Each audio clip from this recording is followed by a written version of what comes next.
Hello and welcome. I'm Maria McMahon, and I wanted to make a series of videos based on my book, The Top 50 Red Flags of Romantic Predators, How to Avoid the Narcissist Trap. Now, that's a lot of red flags to get through, so I'm going to be posting new videos every Monday, Wednesday and Thursday until I've got them all done. I'm actually aiming to keep them all quite short, maybe 5 to 10 minutes. So it won't take long for you to just learn the basics about these different red flags, which are just so vital to help you protect yourself from those romantic predatory narcissists that are out there, okay? So do come and join me regularly and let me share all these red flags with you. Thank you very much for joining me. So let's get started with today's video. So hi, hello, and today I'm going to cover red flags number 9 and number 10 because they're actually quite short. So in the previous flag I talked about when you meet a narcissist, and you don't know if he's a narcissist, but one of the red flags is they want to know everything about you and they keep pushing and asking questions and wanting to find out all the details of your life. That's very much a red flag. But there is another one on the complete opposite end, which is red flag number 9, is that they want to know nothing about you. And I'm also going to cover, as I say, because they're both quite short, is red flag number 10 is that they're not alone. And you're kind of wondering why. So talk a little bit about that on this one today as well. So on the flip side of wanting to know absolutely everything about you, if you're meeting an overt narcissist for the first time, the real typical grandiose narcissist, they may not want to know anything about you at all and will spend the whole evening talking about themselves, discussing the wine as if they are, sommeliers. They'll be talking about the menu as if they're chefs. They might be condescending to the waiters. They might insist on choosing dinner and wine for both of you because they know best, you see, and they'll tell you that. They want to make all the choices, and it actually doesn't even matter that you might not even like what they order for you. Now, you could actually get through a whole evening without them asking you a single question about yourself. So if you have your senses about you, you'll see them for what they are, obnoxious, self-absorbed bores, and you'll never want to see them again. And remember, narcissists have a way of getting their hooks into you, and if you let them, they will.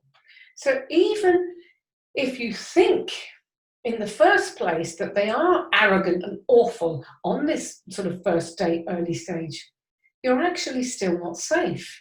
Now, perhaps it's because maybe they're just really attractive and you really just fancy them. Or, you're in a weak spot, a weak moment, and you find you've got a weekend looming with nothing to do, and you get a text from them, and you might just think, oh, what the heck, I'll give them another chance. And I actually know people this has happened to. But that second chance could be all they need to turn that charm on you, and that will be your fatal mistake. So don't mistake this arrogance that comes out of them for confidence. Or don't think that, if it's a guy that, well, he's just being chivalrous. He's not. He's being domineering and controlling. And if they're like this on a first date, just allow yourself to think ahead a little bit and imagine what they'll be like once they get you under their full control. Because that is their ultimate aim. They want to control you so that they can use and abuse you. An overt narcissist is basically like a juggernaut running over a tricycle. It's going to be crushed flat. And you'll be emotionally crushed and crushed in so many ways if you do get into a relationship with one.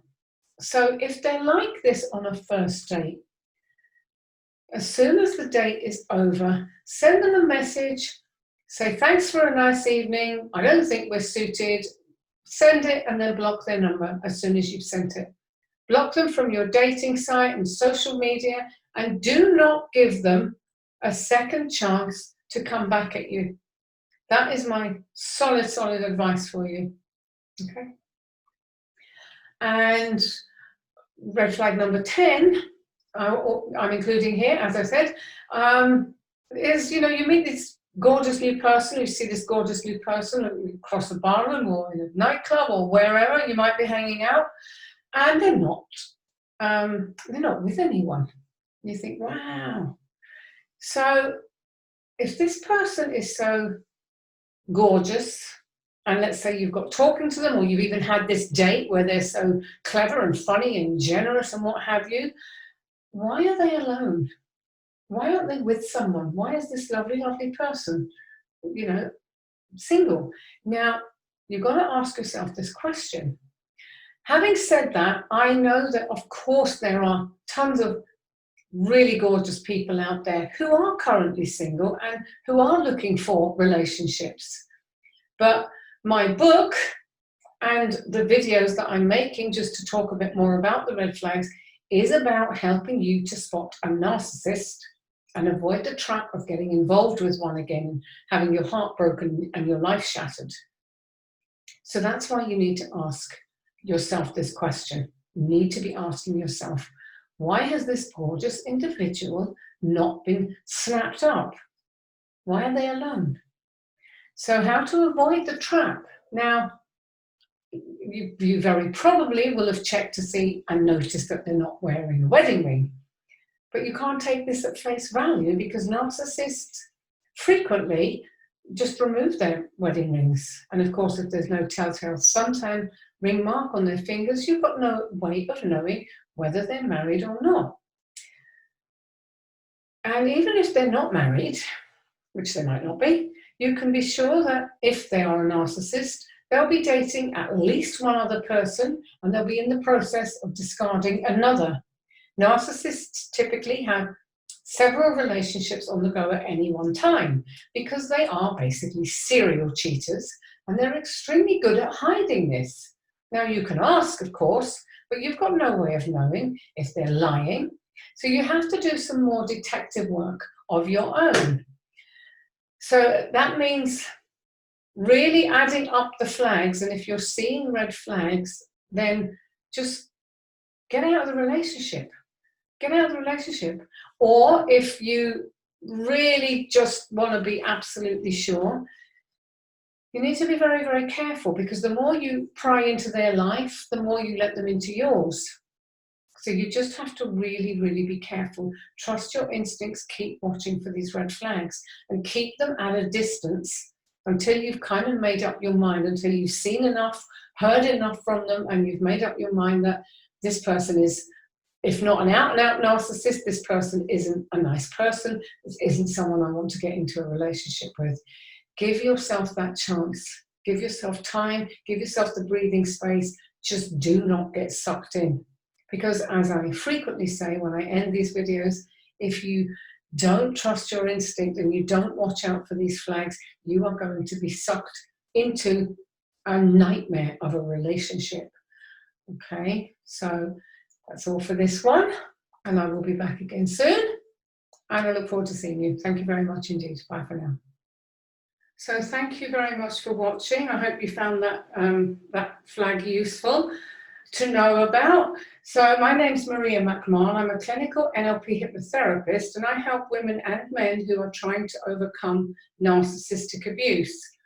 I have 2 Facebook groups. One is for guys, it's a private group, guys only. One is for women, also private group, women only.